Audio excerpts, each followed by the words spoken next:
Hello everyone.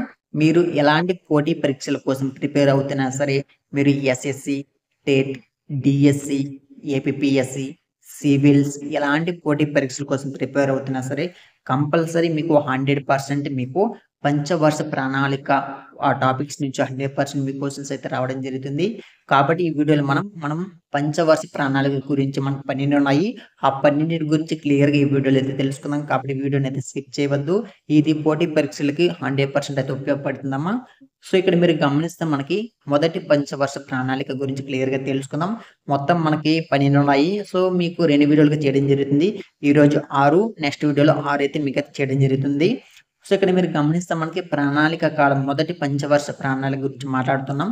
ప్రణాళిక కాలం చూసుకుంటే 1951 నుంచి 1956. నమూనా చూసుకుంటే హరడ్ డోమర్ నమూనా. ప్రణాళిక సంఘం అధ్యక్షుడు జవహర్లాల్ నెహ్రూ. ప్రణాళిక సంఘం ఉపాధ్యక్షుడు జిఎల్ నందా. ప్రణాళిక లక్ష్యం చూసుకుంటే వ్యవసాయ రంగం అభివృద్ధి, ఆర్థిక పునర్నిర్మాణం. వృద్ధి రేటు 2.1%, సాధించిన రేటు 3.6%. ప్రణాళిక రంగంలో ప్రభుత్వ వాటా 53.5%, ప్రైవేట్ రంగం వాటా 46.5%.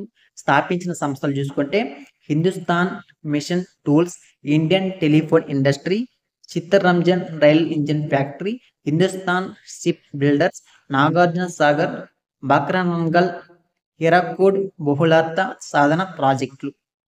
సో తర్వాత మనం ప్రారంభించిన పథకాలు చూసుకుంటే సమాజ అభివృద్ధి కార్యక్రమం అంటే సిడిపి 1952, సమాజ విస్తరణ అభివృద్ధి కార్యక్రమము.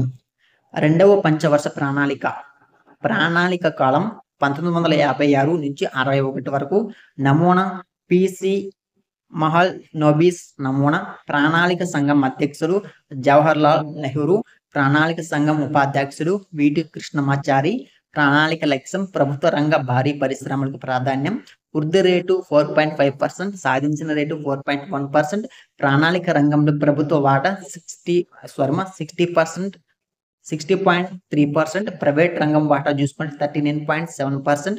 స్థాపించిన సంస్థలు చూసుకుంటే రూర్కెలా ఇనుము ఉక్కు పరిశ్రమ జర్మనీ సహకారంతో, దుర్గాపూర్ ఇనుము ఉక్కు కర్మాగారం, బిలాయి ఇనుము ఉక్కు కర్మాగారం రష్యా సహకారంతో. ఈ ప్రణాళికను ధైర్యవంతులు ప్రణాళిక అని కూడా అంటారు. సో మనకి రెండవ పంచవర్ష ప్రణాళిక యొక్క ఇంకొక నేమ్ ఏదైనా అడుగుతారు, కంపల్సరీ అడుగుతారు మీ క్వశ్చన్స్. సో అలాంటి అడిగినప్పుడు దీనికి ఇంకొక పేరు ఏమిటి, మనకి ధైర్యవంతుల ప్రణాళిక అని కూడా అంటారు. ఓకేనా. మూడవ పంచవర్ష ప్రణాళిక చూసుకుంటే ప్రణాళిక కాలం అనేది 1961 నుంచి 66 వరకు. నమూనా చూసుకుంటే పిసి మహల్ నోబిస్ 2 రంగాల నమూనా. ప్రణాళిక సంఘం యొక్క అధ్యక్షుడు జవహర్లాల్ నెహ్రూ, లాల్ బహదూర్ శాస్త్రి. ప్రణాళిక సంఘం ఉపాధ్యక్షుడు జిఎల్ నందా. ప్రణాళిక లక్ష్యం వ్యవసాయ పారిశ్రామిక రంగాలలో స్వలంబన స్వయం అభివృద్ధి సాధించడం. వృద్ధి రేటు 5.6%, సాధించిన రేటు 2.8%. ప్రణాళిక రంగంలో ప్రభుత్వ వాటా 64.7%, ప్రైవేట్ రంగం యొక్క వాటా 35.3%. స్థాపించిన సంస్థలు చూసుకుంటే బొకారో ఇనుము ఉక్కు కర్మాగారం, భారత పారిశ్రామిక అభివృద్ధి బ్యాంక్ ఐడిబిఐ, భారత ఆహార సంస్థ ఎఫ్సిఐను స్థాపించారు. హరిత విప్లవం ప్రారంభమైంది ఈ ప్రణాళిక కాలంలోనే. ఈ ప్రణాళికను దీర్ఘదర్శి ప్రణాళిక అంటారు. సో మనకు మూడవ పంచవర్ష ప్రణాళిక సంబంధించి ఒక పేరు ఏమైనా ఉందంటే మనకి దీర్ఘదర్శి ప్రణాళికను కూడా అంటారు.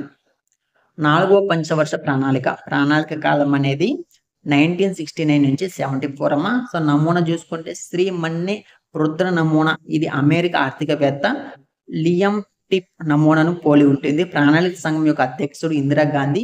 ప్రణాళిక సంఘం ఉపాధ్యక్షుడు డిఆర్ గాడ్గిల్.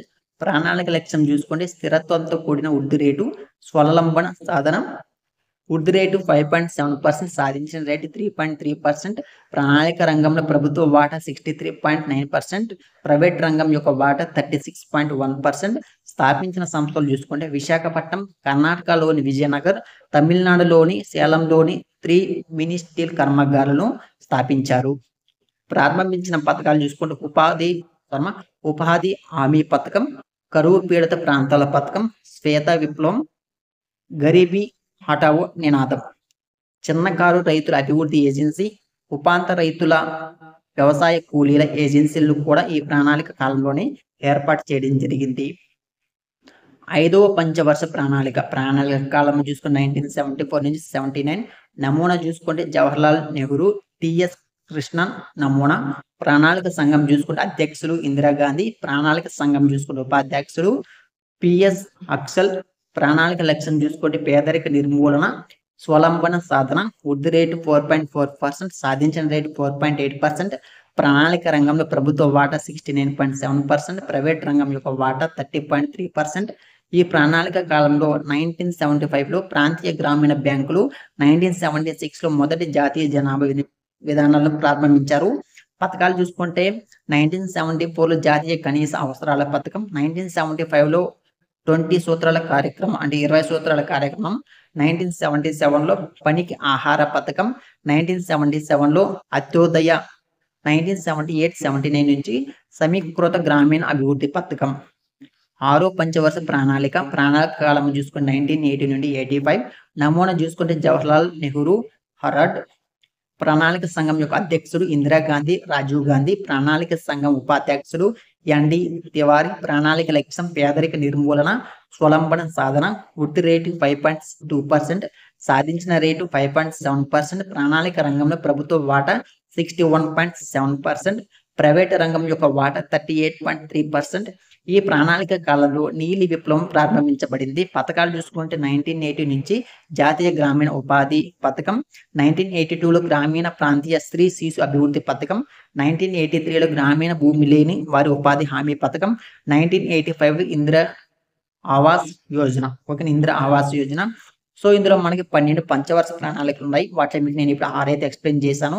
నెక్స్ట్ వీడియోలో మనం 7 నుంచి 7, 8, 9, 10, 11, 12 ఆ 6 గురించి నెక్స్ట్ వీడియోలో మనం అయితే క్లియర్గా తెలుసుకున్నాం. కాబట్టి వీడియోని మిస్ కాకుండా ఉండాలంటే ఛానల్ అయితే సబ్స్క్రైబ్ చేసుకుని బెల్ బటన్ అందరూ ఆన్లో పెట్టుకోండి. టెలిగ్రామ్, వాట్సాప్ గ్రూప్లో జాయిన్ అవ్వండి. అదేవిధంగా మీకు పోటీ పరీక్షలకు సంబంధించి ఏ టాపిక్స్ చెప్పాలి అనేసి నాకు కామెంట్ చేయండి. వాటిని బేస్ చేసుకుని మీకు ఏ టాపిక్స్ కావాలంటే, కరెంట్ అఫైర్స్ కావాలా, ఏది కావాలో చెప్పారంటే సో దాన్ని బేస్ చేసుకుని మీకైతే డైలీ కూడా వీడియోస్ అయితే చేస్తుంటాను. So thank for watching this video.